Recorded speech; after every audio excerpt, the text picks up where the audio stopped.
Shalom, shalom, shalom, bien-aimés dans la foi. To pesi nzambe merci. Asali biso ngolo lisusu. To eba kozala na ligne to na plateau yako sala émission oyo lolenge to mesana ko sana bino. Soki nzamba sala te nde biso ba o lelo to zawate. Merci na télé la foi en Jésus. Esali biso ngolo na nzela na yango nde biso tozwi libaku ya komona nepa na bino. Pe merci na bino bandeko nzamba pambola bino pona patience pe kozela kolinga koluka pe kotala biso pe kosala biso confiance. Nzamba lola kanisa la bino. Ngana zali wa bino Pasteur Serge ya église centre d'impact chrétien. Centre d'impact chrétien ezali bongo na Bruxelles na gare du Midi. Adresse na biso ezali avenue ou rue Théodore Verhagen.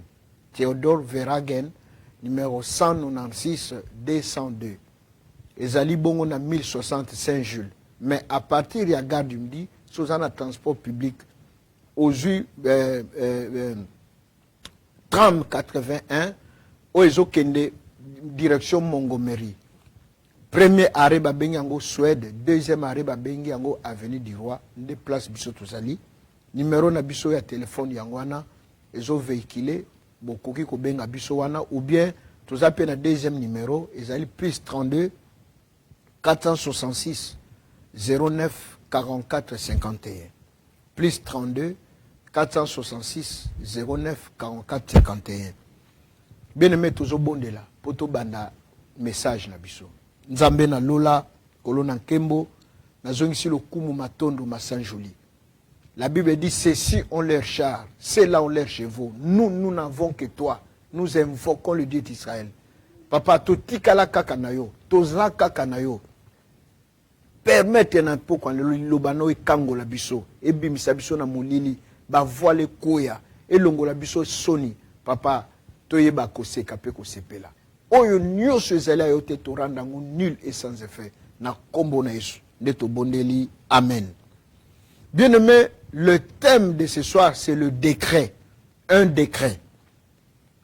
Un décret c'est quoi? Décret babengi yango soit décret ou édit royal ou sanction ou embargo ou sentence ou jugement.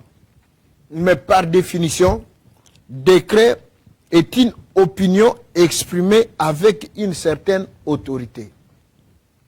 Décret est une opinion exprimée avec une certaine autorité. Décret est une décision d'un pouvoir exécutif. Décret est une décision moko et outi na bato bazana mpifo bana nguya bana makoki ko décider likolo na bino. Décret l'inkoloba pe un jugement établi contre bino. Bien aimé, mais décret on a le bela est spirituel. Au moins mokili ndenge tozomona ndenge tambolaka. Tozana trois sortes de pouvoir. Tozana pouvoir législatif, parlement, ba sénat où il faut ta loi. Tozana pouvoir exécutif au babengi gouvernement. Tozana pouvoir exécutif, législatif. Tous en a trois sortes de pouvoir, mais Moussoussou échappé. Judiciaire, pardon. Ba magistrat, ainsi de suite. Bien aimé, monde spirituel. Monde yamoulili, pétambo la kabongo. Un décret. Bien aimé, ezali jugement. Oyo ba prononcer, ou bien ba prendre acte contre vinayo. Et cause à la vie nayo, et cause à la famille, to tribu, et cause à la une ville ou un endroit, va prononcer décret. Alors, bien aimé, pour nous introduire message nabiso toujours dans le livre de Daniel chapitre 4 verset 17. Yokandenge Bible lobby. Cette sentence est un décret de ceux qui veillent. Cette résolution est un ordre de saint, afin que le vivant sache que les Très-Hauts dominent sur les reins des hommes, qu'il les donne à qui il lui plaît et qu'il élève les plus vils des hommes. Bien aimé Balobi, boyebake, sentence oyo, décret oyo, sentence oyo est un décret de ceux qui veillent. Cette résolution est un ordre de saint. Donc bien aimé, je vous ai dit que je vous parle des choses spirituelles. Je ne vous parle pas des choses ndenge mokile tambolaka. Bien aimé, ndenge ozomona mokile zo tambola lelo boye polele ndenge pe le monde spirituel. Mais lorsqu'il y a un décret qui pèse sur ta vie, donc une sentence, une résolution, bien aimé, moyen moussousou ezalité, soit bo annihiler yango par une force contraignante. Force ezali kola maloba na pona ko annihiler yango, ou ceux qui bo annihiler yango te, bozana force wana te, na puissance wana te ya ko arrêter décret wana et ko s'appliquer na vie na bino. Motoyo, le plus grand malheur est que Motoyo a prononcé décret to sentence wana contre bino. S'il est en vie, nous pouvons prier. Abongo la motema, nzamba simbaye a renoncé, toi senga pardon. Mais bon, ceux qui m'ont appelé ça qui bino sentence ou décret à Koufa. Bien aimé, beaucoup les pas yanani. Alléluia, peuple de Dieu. Alors, bien aimé, tozali bon, on a trois sortes. Il y a décret. Oyo, batinda kana via mutu. Ton a famille à batu. Ton a mboka, ton a lié moko quelconque. Ordre ya liboso ezali incantation et envoûtement. Yangonde ko intéressé biso mingi lelo, ba incantation to ba envoûtement na via moto. Yami ba les ali malédiction ou sortilège. Yami cette ezali décision ou jugement maléfique. Donc dans le monde à ténèbres ba sali décision ba condamner yo à mort. Ba condamné yo na servitude pénale, ba condamné yo ke ye akosimba kambongo te, ye akobotaka te, ye akobalaka te, c'est un décret. Mais jugement nango esalemi wapi na ténèbres. Mbano nango epesami wapi na moi. Ba condamné yo, ba sali jugement, yo zalaki te. Ba lancé yo ba mauvais sort. Mais na moi beaucoup mona makambango et salemi. Bien aimé, ils ont trois domaines. Oyo bakoki ko lancer un décret. Likolo ya vie à moto. Domaine à liboso. On peut lancer un décret sur un lieu. Pour nous faire comprendre, bino nazana livre à Josué chapitre 6. Verset 26. Josué 6, verset 26, Bible lobby.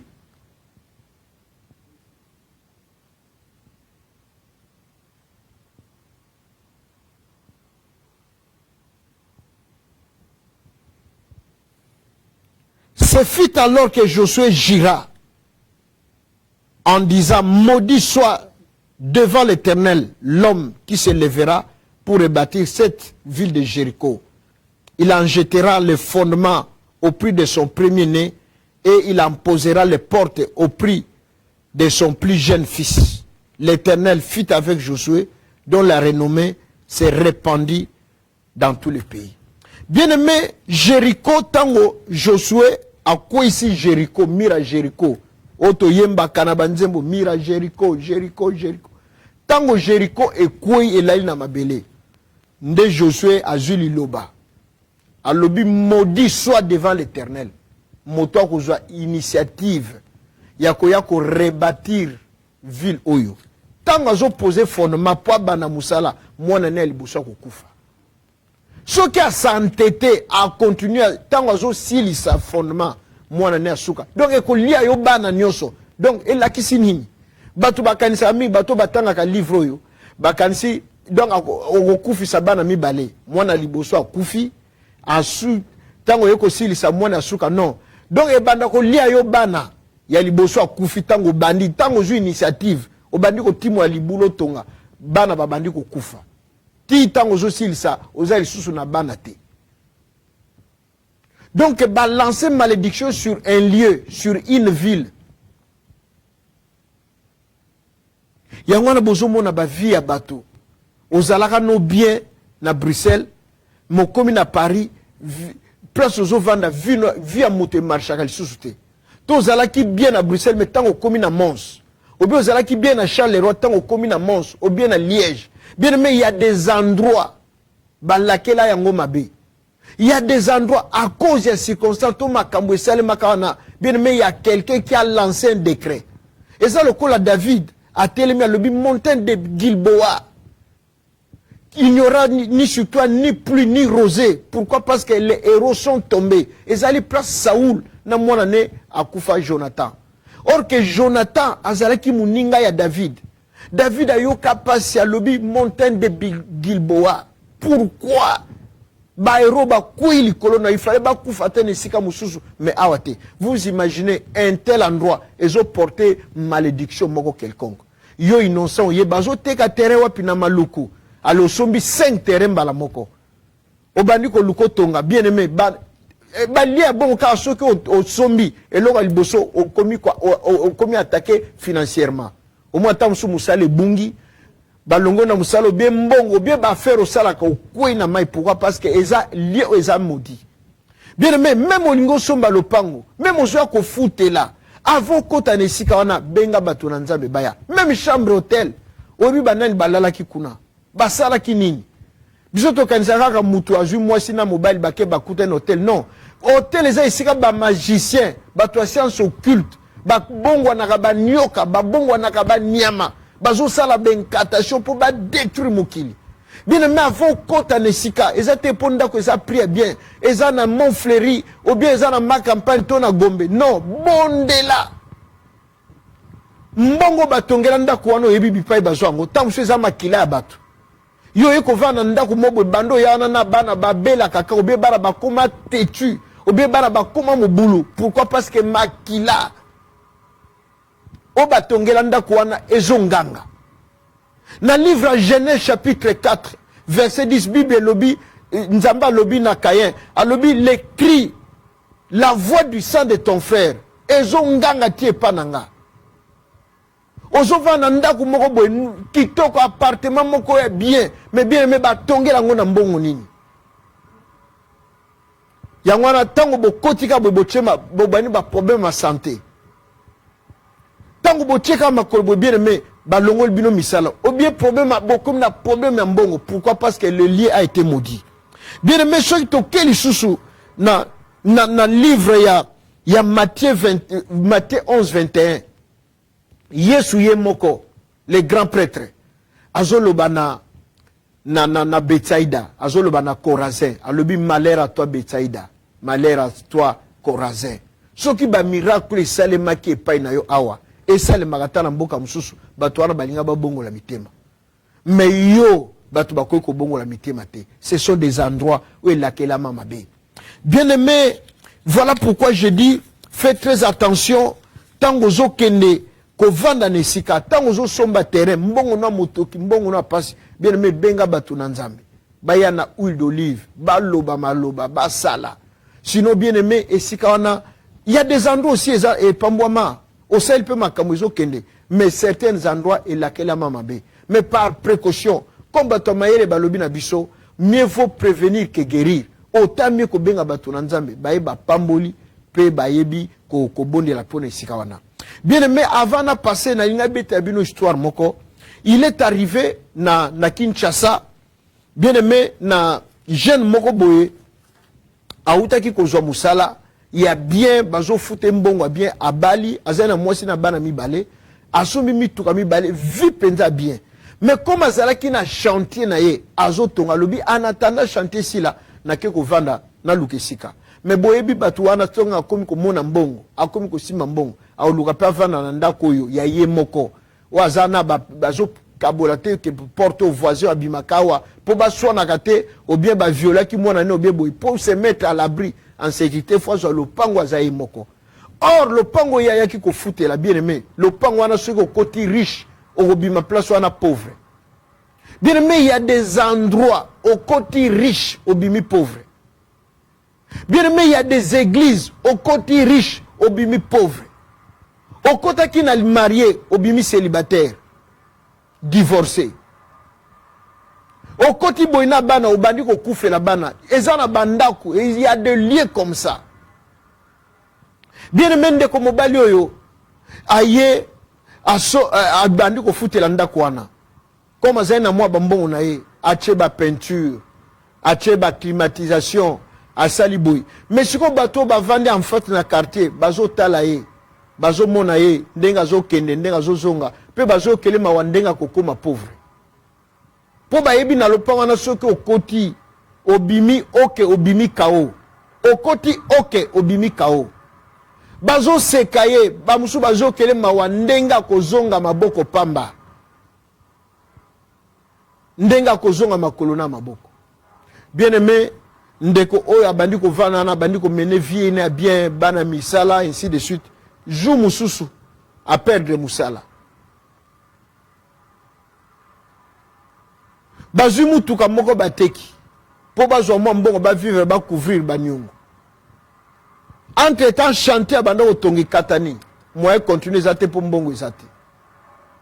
Bien aimé, qu'est-ce qui va se passer? Descente aux enfers, donc, bakita kaka, problème sur problème, problème sur problème. Jusqu'à ce que yemora ko la crise AVC. Ba memien hôpital, tant ba memien hôpital, mbongo wa kufuza hôpital ezate mwasi na bana bakimi. Mais plus tard, na kati ya lopango wana, jou mususu bato ba yeba lobi maintenant, lopango qu'est-ce qui se passe? Nzete moko ezali wana ba to kata na ta nzete to eba eloko nini elekaka awa bien me ba kati nzete ba bandi ko timola po ba zwa nzete wana basala ngo bakoni bien me na sa nzete ba moni ba kiti mibale na mesa na sa libulu na se donc ba timoli libulu à peu près 1 mètre ba kuti table na ba chaise mibale batu ba vandaka wana batu neni ba vandaka basala kanini ba chaise kanini basolo la kanini, ba décida kanini. La raison pour laquelle bomoni bato nyoso ba banda ko kota wana ba bimaka babola. Ba eko benga bato na nzambe. Ba eko sala cérémonie, ba eko bimisa milio mabe, ba eko sala délivrance pour na lié wana ezala affranchi. Attention na lieu ozo kende ko vanda. Mboka wana eza bien, ville wana eza bien mais ndako yo lingo vana na mwasi na bana. Ou bien na mobali na bana bondela lukanzambe. Deuxième lieu au domaine où bakoki ko lancer malédiction. Bien aimé, on peut lancer la malédiction sur une chose. Bako lancer eloko moko boy, ba lancer la malédiction. Exemple une voiture. Osombi voiture moko boy, c'est tout mituka, biso bato somba ba mituka occasion. Muta tambola nango oyebite. Raison zote ke la nango oyebite. Et cause à la paix mutuko ba somba na makila bato. Bien aimé, tango kaka goma ekwe lobi a bandeko ba zwaki mituka bakati nango na ngambo Rwanda. Mutu moko azokuma mutuka voler bongwani nyoka. Et bandi ko kanga na kingo. Na lobi la chose. Sur la chose on peut lancer peut-être mukolo mutuka place avanda ki alobi ah mutuka wana monela ngo pasi boy na boy akoloba makambo ko kanga. Peut-être na mbongo akisi, peut-être pas banda obongo na nyoka. Bien aimé, peut-être mutuka moko boye papa na bango akufaka atikela bango yoye oyibi okeko teka. Bien aimé, il y a des choses comme ça qu'on porte le malheur na kati ya vie et comme memelo ba trouble.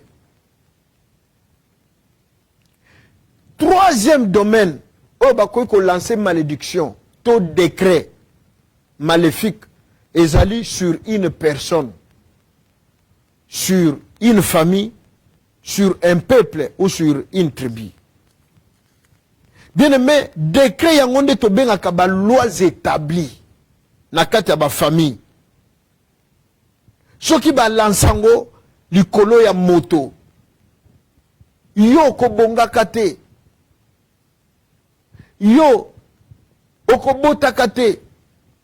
Vina yo ekozala kaka boy. Yo ko telengana kaka. Bien aimé na Bible, pourquoi Israël tango ba bimi na Égypte bazo telengana? Or que lero ba l'exhibition kezaki voyage moko 9 jours ba komi. Na tango wana lero kutu un jour ba to ba okatisa na bis. Mais c'est parce qu'il y avait une parole de malédiction qui pesait sur eux. Tango parole à malédiction ezo tambo likolo ya moto. Moto wana komona nzela te. Vina ye akoma kamitelengano. Akomi vagabond. Lelo awa lobi kuna. Alors, élément oyo ekoko sala keno mutuba lakele imabe, bien aimé, la première des choses, on peut lancer un embargo ou bien un décret sur un esprit de célibat. Esprit à célibat. Oko changer mibali, oko changer basi, mais au bas la kate.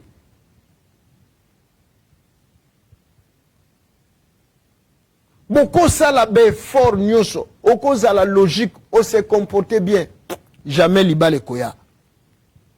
Bien aimé, deuxième chose, bakoui ko bois que la bino décret ya limitation d'esprit à pauvreté. Bien aimé, limitation est que nyoso zo sala et zo marchete. Ata ba biso ke batu bazo lokota diama a bazo lokota mbongo awa yo soko ye eloko ezo sale mate ba limiter bino ba bloquer bino likolo a parole. Bien aimé bobo sanate tango Yesu amoni nzete wana azalaki na espoir ke bakokuta mbuma balia babuka balia me baye nzete ezalaki na mbuma te. Yesu alobani na lobi plus personne ne mange de ton fruit. Nzete kauka ki le lendemain. Ndenge moko na parole, décret, malédiction. Na lobi, limitation, esprit limitation. Deuxième point, esprit limitation na pauvreté. Et ça na pauvreté moko, na ba famille moko, to na vie moko, moko, pauvreté moko extrême. Bien aimé, ozo mona penda moto pour sanzo te échanger l'ikola pauvreté, à fané, à baby.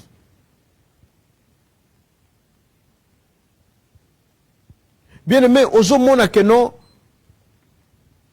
même à pécho maï boyo mela, otali na vert ango, na échanger couleur. Au comme ko banque non so na mil mayo na ko bela tawa, na ko zo microbe bien amib. Au kuti ba famille musu place ba lalaka, place ba vandaka. Olobi non Seigneur Jésus-Christ de Nazareth. Ndenge ser mo wa ibsanga lobi papa, tozalaki na pauvreté moko extrême. Donc, kola la passi, kolia passi, kotanga passi. Alobi nazali na choite na 15 ans. Comme nazali ki moi na liboso ya mwasi, na bandi kosala kindumba. Pona nini, pona meka kusunga baleki, na sunga na bayaya. Bien aimé, abandi ko se prostituer na âge à 15 ans. Kolongo la bazemi. Jusqu'à ce que boyebi na kisasa wana muta longoli 12 grossesses na ba hôpitaux to ba dispensaire na biso wana résultat ko zala ndenge na nzota mutu le fait a ko longole ba zemi wana e ko provoquer ba maladie ya ndenge na ndenge kaka bato ba banda ko tinda ye wana a se prostituer pona bango alesa bango tango akomi maladie akomi na pasi ba boaki ba komi ko traiter ndoki. Bien aimé, troisième point, la mort prématurée. Décret, sentence, maléfique na vie à moto, et comme une mort prématurée. Lelo lobaka papa nanga akufaka, vous savez à quel âge papa na bina akufa na âge nini? Akufa peut-être à 40 ans, 47 ans, mais à l'époque, yo tellement zaina 8 ans, 6 ans, obano monet papa zalaka mukolo non, il est mort jeune, prématuré. Mais na loba qui décret il faut qu'on annule yango ou bien vous s'appliquer. Pour na kolongo lango ko annule yango, il faut une force. Ouais, koko permettre ya ko annule yango parce que bien aimé, ordonnance muto a signé yango, kaka muto nda koko révoquer yango.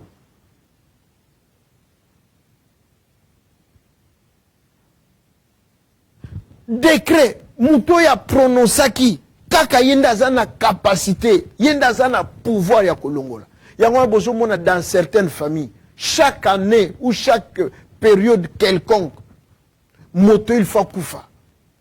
Pourquoi? Parce qu'il y a un décret baloba que awa bino à cause de ceci ou à cause ya makambo bosail boko mona ndenge boko banda olandana et batu balandana ka bakufa kaka. Mort précoce, mort prématurée. Batu bazo kufa tamso na se apongi, bazo kufa na accident. Liwa moko bizarre, mystique. Pourquoi? Parce qu'il y a un décret, il y a une sentence. Il y a un embargo bapesa bino. Jamais beaucoup qui sera 50 ans. Parce qu'il y a une parole. Oh, yo bien-aimé, balobela sur bino.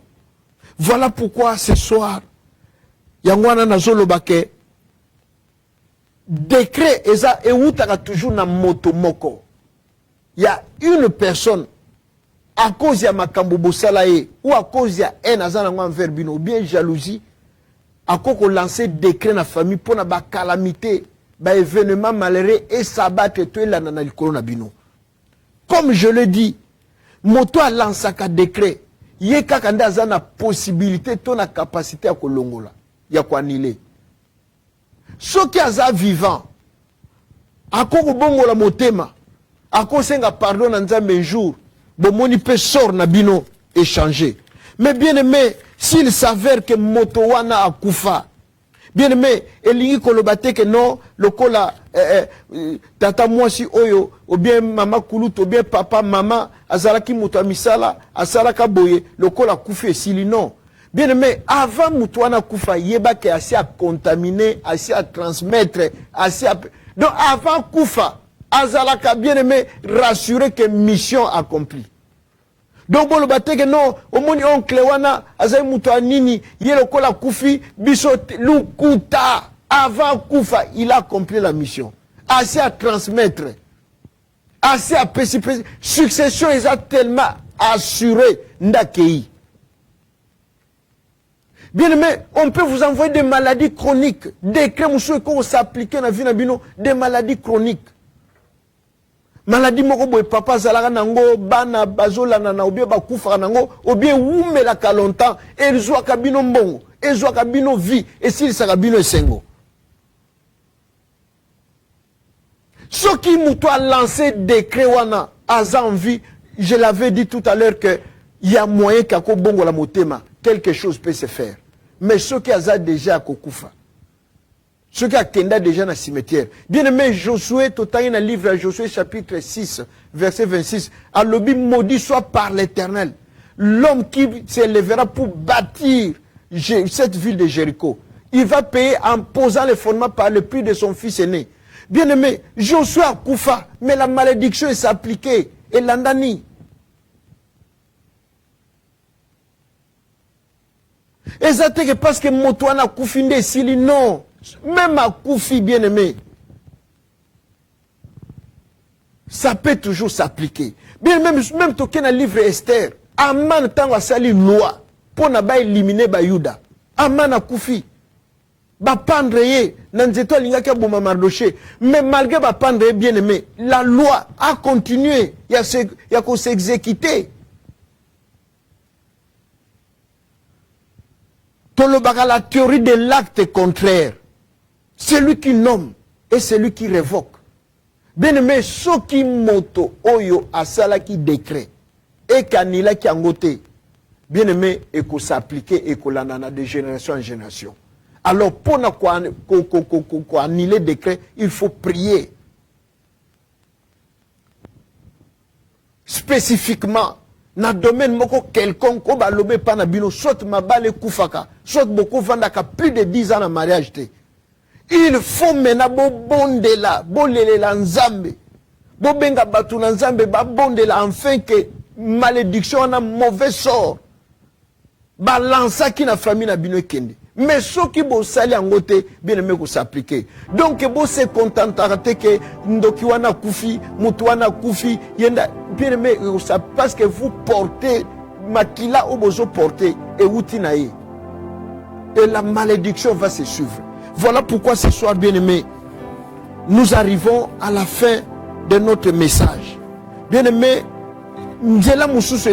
possibilité, nous ne pouvons qu'annuler le décret. La Bible dit dans Colossiens chapitre 2, il a déchiré l'acte dont les ordonnances nous condamnaient. La Bible dit, Christ est apparu pour détruire les œuvres du ténèbre. Lorsque nous référons ces choses, ce n'est pas que Biloko est terrible. Non, Jésus-Christ est au-dessus de tout nom. La Bible dit, il a reçu le nom qui est au-dessus de tout nom. La Bible dit, crois au Seigneur Jésus, tu seras sauvé, toi et ta famille. Bien-aimé, car nanzela na Yesu, nanzela prière, nde tokoko longa mikakatano oyo, nde kokoko bima na ba décret maléfique satanique au batira biso na famille. Voilà pourquoi, bien-aimé, Christ est apparu pour détruire les œuvres du ténèbre. Tozo kende na pokwa lelo pona ko bondela. Je vous dis tout le temps que awa na télévision, tana biso ezali, c'est tout à fait normal. Ezana ba heure moko précise ba pesa biso, nous ne pouvons pas déborder. Mais il y a qu'en église, je vous invite mon frère, ma soeur. Il y a qu'à assister biso l'église, il y a qu'à ko bondela longo na biso, il y a qu'à tonner la pona délivrance na bino. Tout ce que vous voyez, tout ce qui vous arrive, ça le fait des hasards.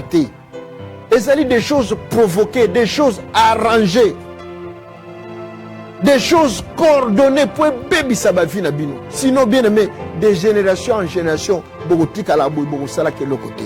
Bien aimé, ce soir, toujours qu'il ne kobonde là, na kobona esumasia. S'il y a un décret qui pèse sur votre vie, sur votre famille, sur votre tribu, ou sur un lieu quelconque qui est occupé, sans le savoir, toujours qu'il ne quoi ni l'amour, au nom puissant de Jésus. Banda quoi ni na kombo na Yesu.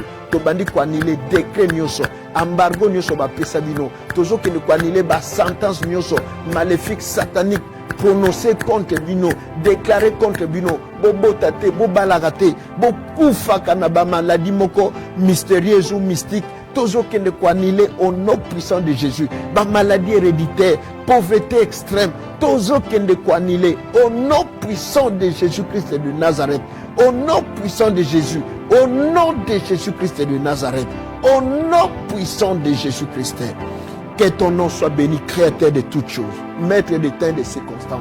Papa, ce soir, famille moko kangwama, famille moko bima, papa n'envoûtement, famille moko bima na balien maléfique, satanique, au nom de Jésus-Christ.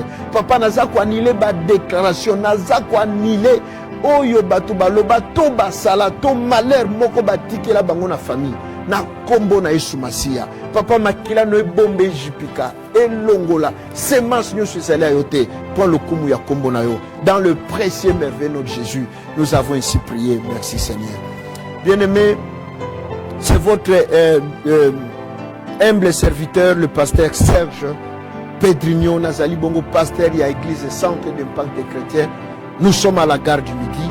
Notre numéro, Yangwane Zole Kawana.